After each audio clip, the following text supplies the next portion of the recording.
Igitondo cyiza twongeye kubaha ikaze mu makuru yacu hano kuri Mars TV nize komeze neza cyane mano mwishe komeze kuba mugisha tuje makuru no munsi ku itariki 11 umunsi ni ku itariki 11 kwezi ko no kwa munani yewe ndi kubona amatariki ari kwihutse cyane abantu badukurikiye bera hano mu Rwanda ndetse no hanze yarwo bose tubaha ikaze mu makuru yacu no munsi mano mwishe komeze kuba mugisha dasosa munyemere twinjira mu makuru ya update rero nuko ubu tuvugana M23 imaze gufata ibindi bice hano muri teritwari ya Warungu ibice kandi by'ingenzi cyane ibice noneho bifungura amarembo yindi teritwari cyashya yitwa Shabunda. Ubu tuvugana hano mfite aka video yewe bundi kuva na cyane namye nshaka kujya nge mbere ikintu bifite fact ariko nuko nasanze zino video tugenda tushiramo zishobora guteza ibibazo mu buryo bumwe cyangwa ubundi. Hano mfite aka video ngira ngo muri kukabona kano makamyo ya M23 izi kamyo za M23 ziri kuva Warungu zimanuka zijya Shabunda ngira ngo muri kubibona ano na makamyo 3 ahetse abasirikare mu 23 ni benshi kandi ubona ko bino bifuso byuzuye ari kuva Warungu yerekeza Shabunda bisobanura ko ubushabunda M23 yamaze gukandagizamo ibirenge. Rero hari ibice M23 amaze kwigarurira byese bifungura amarembo yo kujya Shabunda ibyo bice nabyo ndaje mbibabwire. Rero turaje tugikinshasa makuru yo kumunari menshira ni mesha ariko ndaje nyacemo navuze ko nazongera kuzajya nkora ibiganiro birebire hoya nzankora ibiganiro birebire ngo ndi kumwe n'umusesenguzi ariko ubu ngubu kuva update ngiye gukubita fast oye banzu urebe ko wakoze subscribe ndakwingiza kandi bigusabye kora subscribe niba ukigera kuri Mars TV News ubundi tujye tubana umunsi ku wundi amakuru ku yandi numara kora subscribe rero hari nakandi kazi ugiye kuzajya ufite ka buri munsi ariko kubufasha no busabe ujye ureba ko wakoze partage share nyine ubundi unatere commentaire wibuke no ku liking ikintu share idufasha nuko bisangiza abandi nabo bakamenya amakuru kandi bakadukunda mbega ni buryo bwo kudufasha kumenyekanisha amakuru yacu n'ibyo dukora ku bandi bantu ku bandi bagenzi bawe mugire ubona rwose ibyo dukoze bikunyuze ukabona ko wabisangiza bagenzi bawe nakabuza bikore uraba ushize itafari rikomeye cyane kuri Mars TV News. Nkundira twigira mu makuru tuyahere Sidekivu rero M23 aho bita za Karehe yakiriye abazendo benshi cyane bageze kuri 300 biyunze na M23 ibaze abazendo bageze kuri 300 bagiye kubona batangiye gupfunyuka muri ya mashyamba ya Kahuzi-Biega ya parike ya Kahuzi-Biega dore ko ari bishama ari benshi abenshi rero ngo nago babonaga ibyo kurya inzara itangiye kubiciramo rero batekeza baravuga bati akataramagara bajya ku isoko kandi ngo sinzi umugani bajya baca ngo nginda ngiki nyine bashaka kwerekana ko nta kintu washize mu nda ntago ubuzima bwashoboka. Aba batipe rero inzara yarabiciye muri parike inzara yabakomaguye bagira baravuga ati nutwe dufasha umwanzuro komanda wabajya imbere nabandi baramukurikira n'imbunda zabo biyunga na M23. Rero bakigera Karehe bakiriwe na Colonel Nsabimana Samuel uyu nguyu n'ushinzwe byanye na G5 I think ibintu nyine bya sensibilisation na mobilisation ibintu bijyanye na public relation ibintu bijyanye ubundi mu giseka bitangwa ni peace ya rero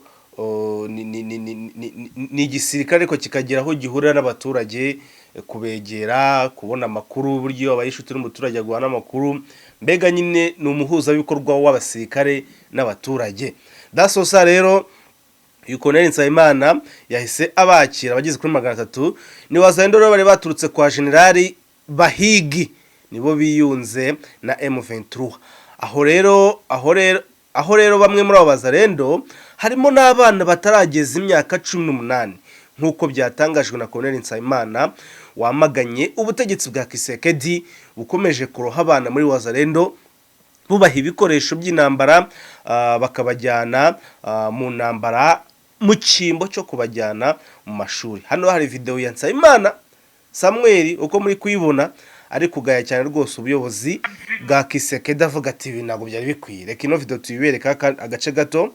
Leta igafata umwana nk'uyu ikamuha imbunda. Uyu mwana afite ari kuvuga ngo afite 16 ariko ntayo. Uyu kwera afite 16 uko muri kumureba. Umwana ava kure cyane. Ndabesha. Mtoto anatoka mbali sana. Mtoto anatoka wapi? Niba koko leta ari umuvyeyi atari umwicanyi iri ya Kinshasa, umwana wundi wamufata nkuka mujyana mwarira shamba? Kwe wafata uruhinja ukaruhereza imbunda? Birumvikana. Fasi ya watoto ni shuleni. Fasi ya watoto sio kwa jeshi. Mnanielewa? Ndio. Hawa watu wataadhibiwa vikali. Les humanitaires, je sais que vous êtes ici. Vous n'êtes là que pour parloter seulement. Et vous ne dénoncez pas. Les écoles sont détruites. Les fardes sont détruits, les écoles ici. Bientôt c'est la rentrée scolaire. Yego nibyo Textion tukura hano mu mujyi mu nyubako ya Tropical Plaza ruguru neza na parking za Chic. Wawitegeye Kigali Universe urahasanga ibikoresho byose bikoreshwa mu rugo, muri business ndetse no mu nganda, kuko dufite stock nini. Niyo mpamvu tugurisha mu kiranguzo. Urahasanga amafuru yotsa imigati, amafuru yotsa inyama neza ya originali, amateleviziyo ya originali, imashini zikora ikawa za konjerateri za originali, amafirigo ya originali ndetse n'imashini zivanga ifarini, amagare, air conditioner, imashini zimesa, kwizine za originali, iminzani komera ndetse na safe zo gukoresha mu rugo no muri banke, n'utundi dukoresho twiza twa originali. Business ndetse n'inganda nimutangweyo. Dukorera mu nyubako ya Tropical Plaza no mu mujyi wa Kigali ndetse no muri quartier commerciale ahazwi nka Sawasawa, ni ku nyubako ya 4 mu koko kw'iburyo uturutse ku isoko rya Nyarugenge. Ku bundi busobanuro duhamage kuri 0780 90 60 44 cyangwa se 0788 24 78 83. Ubundi uhagera nawe ucimaka. Textion yabaye igisubizo kirambye. Uyu munsi rero tubaza n'imari nziza. Ni inzu y'ibyumba 4 iherereye hano i Masaka. Ni inzu nziza koko. Reka tubere ku bwiza bwayo. Irebere nawe design nziza. Parking hajyamo imodoka 3. Iyi nzu ifite design nziza ndetse n'amabara akeye. Yubatse ku buso burenga 300 hano i Masaka muri quartier nziza. Reka tujye muri detail rero. Iyi nzu ifite ibyumba 4 n'amatoilette 3. Irebere salon nziza ifite amarangi meza kandi atuje, saramanje ndetse n'umwanya wagenewe igikoni. Igikoni cyo tucyubaka tumaze kumvikana n'umukiriya bitewe n'icyo yifuza uko kimeze. Irebera amatara meza, chambre principale yo nagahebuzo. Reka twigire mu gikari cyayo rero. Ifite igikari kinini ndetse n'aka annexe, hagere nawe wirebere udatangwa n'imari ishyushye ku mafaranga make cyane. Ni miliyoni 80 zinegotiable. Ku bundi busobanuro uhamagara iyo nimero yaba kuri screen ya 0788 cyangwa kuri 0781922849. Yes, tukiri Side Kivu rero twigira hanga warungu n'ubundi rero ngo M23 atanze isomo rikomeye cyane ku basirikare b'abarundi muri iki gitondo cyo guteke 11. M23 rero yatanze isomo rikomeye cyane. Ibyo ni byavuzwe n'umusirikare wa FARDC ngo warusimbutse mu rugamba rwo muri territoire ya Warunga, aho yavuze yuko M23 yabakoreye ibitarabaho, yabakoreye byamfura mbi ku rugamba. None ngo ubu FARDC wazarendo abarundi bose batatanye bahunze. Ati rero bari kwerekeza mu bice bya Shabunda, niko uyu musirikare yamye avuga. Bari guhungira mu bice bya Shabunda, ariko kandi M23 nayo igakomeza ibakurikira. Noneho rero abangaba ino coalition iri kugira muri Shabunda ikahita ikomeza ikambuka muri Maniema. Rero ati ubu tuvugana rwose indege ngo zatinye kuzana munition kuko ngo M23 yakoresheje za drone ngo kugira ngo izirase. M23 nayo yaguze drone di wasanga zimwe yafatiye za Kavumo na zimwe yafatiye mu kibuga cy'indege cya Goma. Rero ngo M23 mwabira bice ngo ikintu kiri gutuma inakubita itababarira ngo nuko ifite drone. Rero ngo ahangaha Maniema Kindu nubwo ari ikibuga cy'indege cyakwiye kuturuka indege zitanga munition cyangwa se zitanga ubufasha, ariko ngo izo ndege zatinye kwaza kubera ko batinya ko M23 yahita barashisha drone zabo. Rero ati ubu tuvugana abarundi bari kwiruka bajya Shabunda, abandi barashwe bahabwa isomo. Rero ngo bari kugira Shabunda bakata bambuka Maniema, bagira Maniema bakifuza kumanuka epfo za Kindu ngo barebe ko bagira ku kibuga cy'indege, ngo barebe ko bakaka umusada ubasubiza iwabo, none ngo byabacanze. Ati rero umvumwe mu basirikare ba FARDC ari guhungagiza Shabunda, abwira bagenzi be uko ibintu byifashe ku ruganda.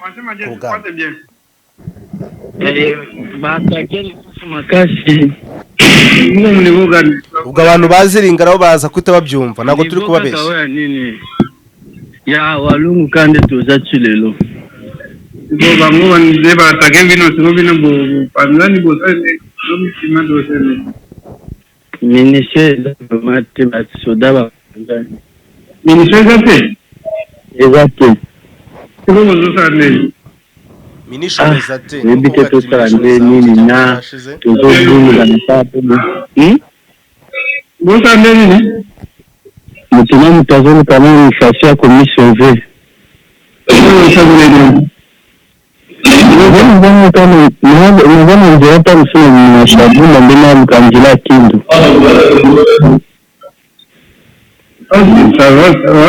Donc, tu peux valeur ordre la mission.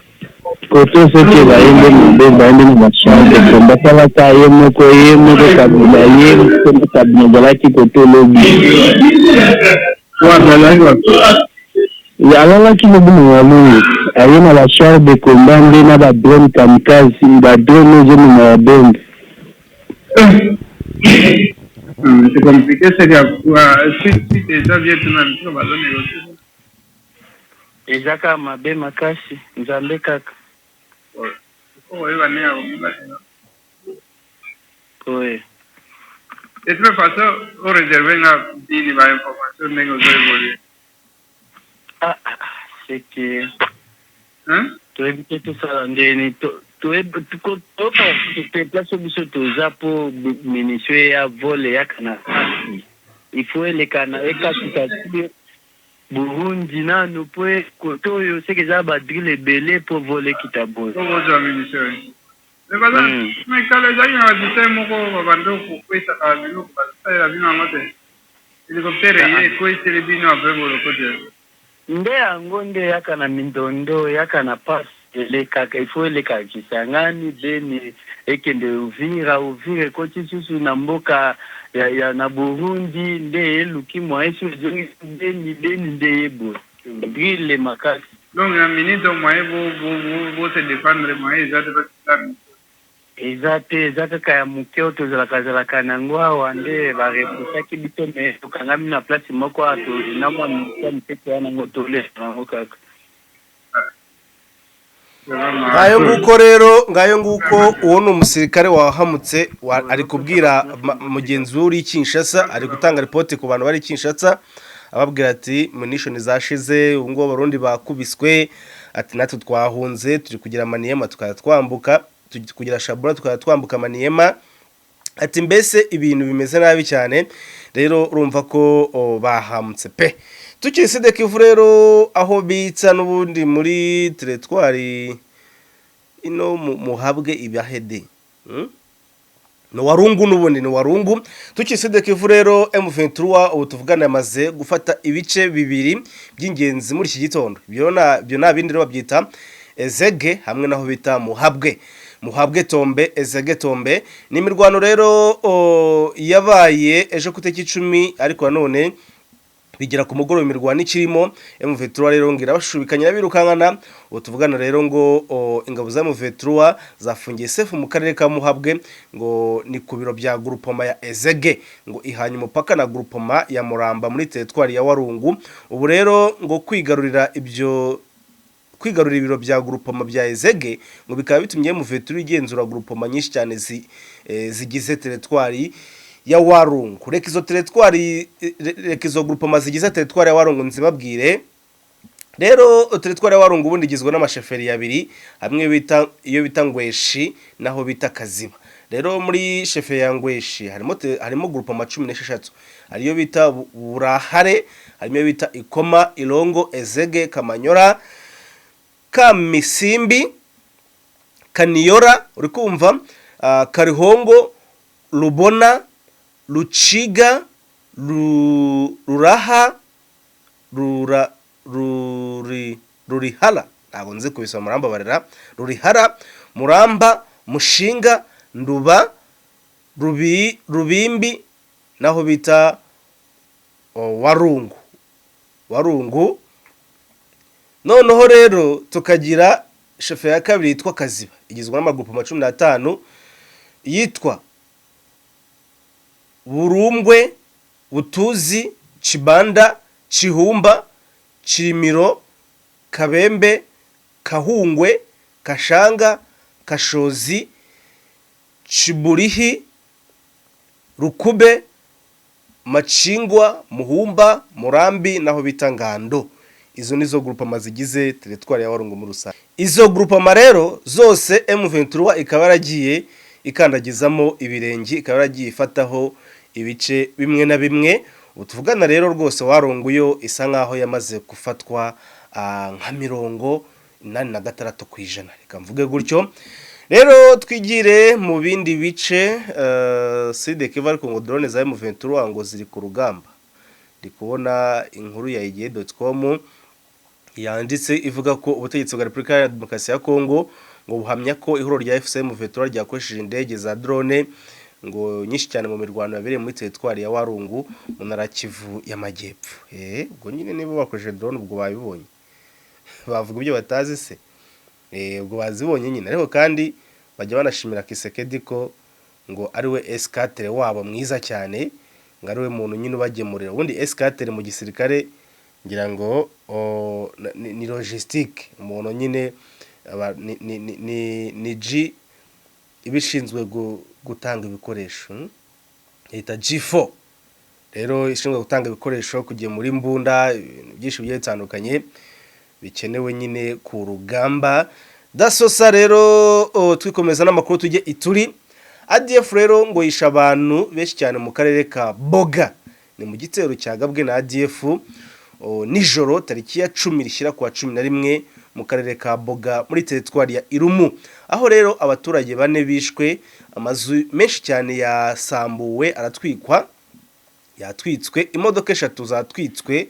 ADF rero ikimara gushimuta, ikimara kwica abo bantu ndetse kanashimuta umukobwa umwe ngo yisimanuka ijya mu mashyamba yo muri Boga. Amakuru yatangajwe uyu munsi mu gitondo cyo kwa 11 nyine, amakuru yatangajwe na chef de quartier atangaza nyine byabaye. Rero utuvugana chef de quartier wa Boga nawe ngo yahahamutse bitewe n'ibyabaye muri quartier yiwe ya Boga. Bitiyagahinda ADF barakuntu bayifatira umwanzuro, bitiyagahinda. By the way, ibindi kubona anga muri Ituri rwose biri kurwa na ADF yanga bikunde bifite abantu babyishi inyuma, kubera ko ntago ADF yakwiye kugira uruvugiro no kwisanzura gutya ngibura abantu bayikoma mu nkokora, ntago babura, ahubwo nuko ikora ibintu byo mu mudendezo nyine, ubona ko nta kintu na kimwe yikanga, ubona ko ifite abantu bayihagarariye pe. Twigire Kinshasa rero, Kinshasa ariko tutarava muri Ituri mbanzi babwire ko Thomas Lubanga ngo yabonanye na Obasanjo ngo numwe mu bahuza ibibazo bya kano karere, yahoze ari perezida wa Nigeria. Rero Obasanjo ejo yabonanye na Thomas Lubanga, babonana mu gihugu cya Uganda. Kuki Thomas Lubanga diroze zose azikora muri Uganda? Ibi nabyo bituma abantu bibaza bakavuga bati aha, nyamara wasanga Uganda yari ahantu ifite ihurira na Thomas Lubanga. Rero twikomereza n'andi makuru tujye Kinshasa, tunyarukira Kinshasa. Kinshasa ubu tuvugana ngo hari amakuru avuga yuko Kisekedi ngo yakoranye inama n'abayobozi b'amashyaka ya Union Sacrée, urumva na amashyaka nyine ashyigikiye ubutegetsi bwa UDPS. Rero ni nyuma yuko ashyizeho guverinoma nshya, byagaragaye yuko rero nta mpinduka nyinshi zabayeho. Ayo mashyaka rero ngo ashyigikiye ubutegetsi bwa UDPS nayo ngo ari gutereta imyanya muri za parlement no muri Sena n'ahandi hagiye hatandukanye ngo barebe ko nyine bakomeza kugirana umubano mwiza. Tukiri Kinshasa kandi FARDC yasubije inyuma igitero cya Mabondo muri avenue yitwa Mbakana muri commune ya Maluku. Ni igitero cyabaye mu ijoro rya tariki ya 9 rishyira ku ya 10 ubwo nejo bundi, aho barwanya Mabondo bateye position za FARDC, nuko FARDC ibarusha imbaraga ibasubiza inyuma. Abarwanyi 5 ba Mabondo bahasize ubuzima. Ni mu gihe abarwanya Mabondo kandi bafite ibirindiro bikomeye cyane muri territoire ya Maindombe, ngo rero ngo bakagira ibindi birindiro ahandi yitwa muri Congo Centrale. Izo zose rero ni ntara zikikije umujyi mukuru wa Kinshasa. Abarwanyi rero bivugwa yuko bahanira ubwigenge no kugira icyo bita empire, kugira ngo nyine bagire ubwami bwabo bwa gakondo. Ariko kandi andi makuru akavuga ko abarwanyi ngo bari koshikwa na Kabila, Kabila ngo uri kuboshya ngo bajya gutera ibitero. So tukiri mu bice byo muri Eastern DRC, turajya mu yandi makuru. Tujye ahangaha muri Masisi aho bita Nyamaboko ya mbere. Wazalendo rero ba Pareko banyazinga nyinshi cyane mu ijoro rya kera rya tariki ya 10 rishyira ku 11 ukwezi kwa 8 mu karere ka Gasenyi aho M23 igenzura. Rero ngo bazinyazi maze bahita berekeza mu mashyamba yahitwa Mikeno, aho rero General Mutayomba Stanislas ufite ibirindiro muri ibyo bice ngo niwe wari uyoboye igitero. Ngo General Mutayomba rero akorana na Depite Justin Ndayishimiye Harera uzwi mu gutegura no kugerageza ibitero byo kwisubiza Rubaya, ndetse kandi uzwi cyane Masisi mu gushyigikira ibikorwa byo kwibasira abatutsi, kwiba inka, kubica no kubatwikira muri buke byo yakoreye ku nturo. Uwo na wundi rero bamwita ngo Justin Ndayishimiye, rero afatanya na General Mutayomba rero bibyinka nyinshi cyane mu bice mu veturi igenzura byaho bita Igasenyi. Mu veturi ari kwisubiraho ikareba niba hari izindi mbaraga ikeneye ahangaha, ariko buri umwanzi ashaka kwiba inka zingana gutya ni nyinshi cyane, biba biteye agahinda. Rubero rero Minister Paluku Kisaka ngo yamaze kwiyunga na FCM 23, uyahoze ari ministri ku butegetsi bwa Joseph Kabila. Uyu Minister Paluku Kisaka rero yareruye yiyunga na M23 ku mugaragaro ubwo hagaragaye muri commune ya Kayina rero muri Rubero mu nama ruhame yabaye ku itariki 9.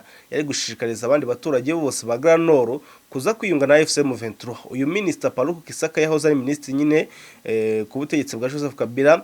Uyu wahoze ari ministri rero yabwiye abaturage yuko yamaze kumenya neza ko FARDC yatsinzwe, bityo agahitamo kugana ikipe itsinda ariyo FCM 23. Ikindi kandi yavuze ko ubutegetsi bwa Kisekedi ngo nakiza buteze kuzigera buzanira abaturage, ahubwo ko ari ugukomeza kugaba amacakubiri n'urwango hagati mu baturage. Omundusha bateba tukaya balusayo mamukobe aya bakombora kundi wamabike Rutshuru, wamabike Goma, wamabike Bukavu, wamabike Kaina, wamabike Kanyabayonga, wamabike Chirumba, wamabike Chipese, wamabike Chitsumbiro, ewoshe yotule si wangasho waye bekalaba eyaba FARDC yabo bare eya Kisekedi akatumba so wanguwa byeyo Nelukunde Tobere toko shosita nyesho Shabere loloiri ya batunga Toka kwa mererashu Tuende tuba lusayo mubukobe Inywe banabe ya tu Inywe muli ya Kisekedi ya katunge Setu libu inywe mwi buhavyo Ale ichomo tulende Tukaika Muna wena vili ya nete Na yengi kwa kunine enyu na wewe Chisuda sende Tanzania heke mbondu yesa hano sende Tanzania rimbaleteni alakini akatambi kakini hika enamba le Sokoto ina hekane mbondo ina yukuvita gokonere hano nere musuda eyone nandi ongoze vita eikali beriyeyo eryo Kisangani motolende ebunia motolende tunyoko lucho eryo Kalemi motolende tunyoko lucho akatanga koshi tumeirakote tokae kako echinza sa motolende tunyoko lucho tunyo mochumba cha Chilombo mwesa heno eryo tunyoko njingo yiwe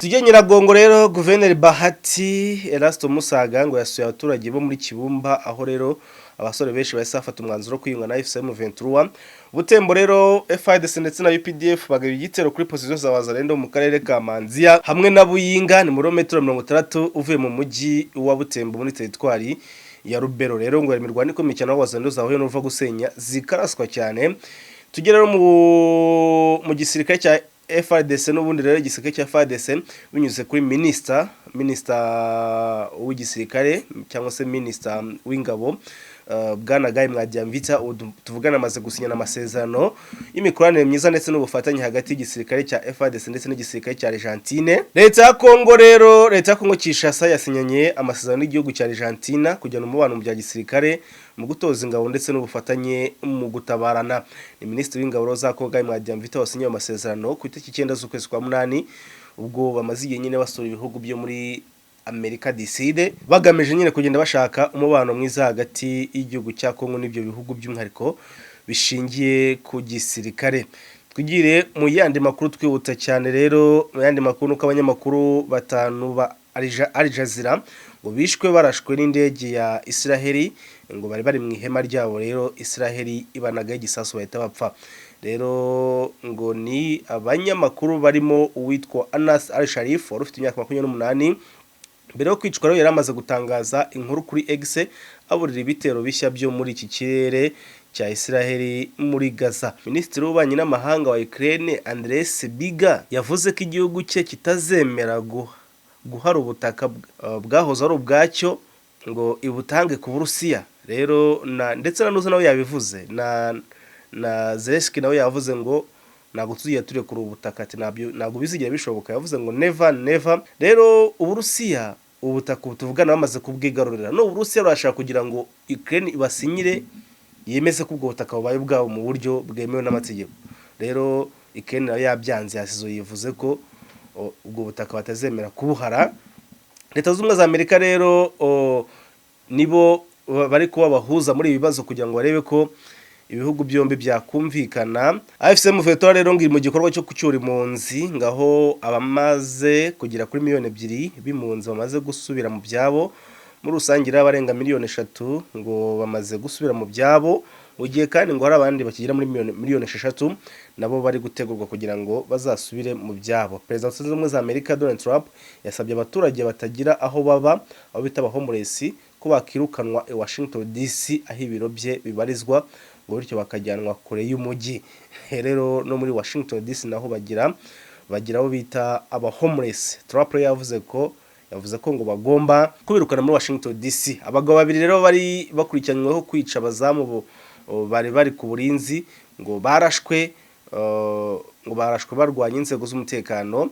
Rero ni inkuru dushyigeze tukaba ivuga ko reka tuyisome mu buryo burambuye kugira ngo tubashe gusobanukirwa. Abagabo babiri rero bo muri Rwamagana ngo bisha abazamu babiri bashaka kugira ngo bajye kwiba nyine aho abazamu babiri barinda.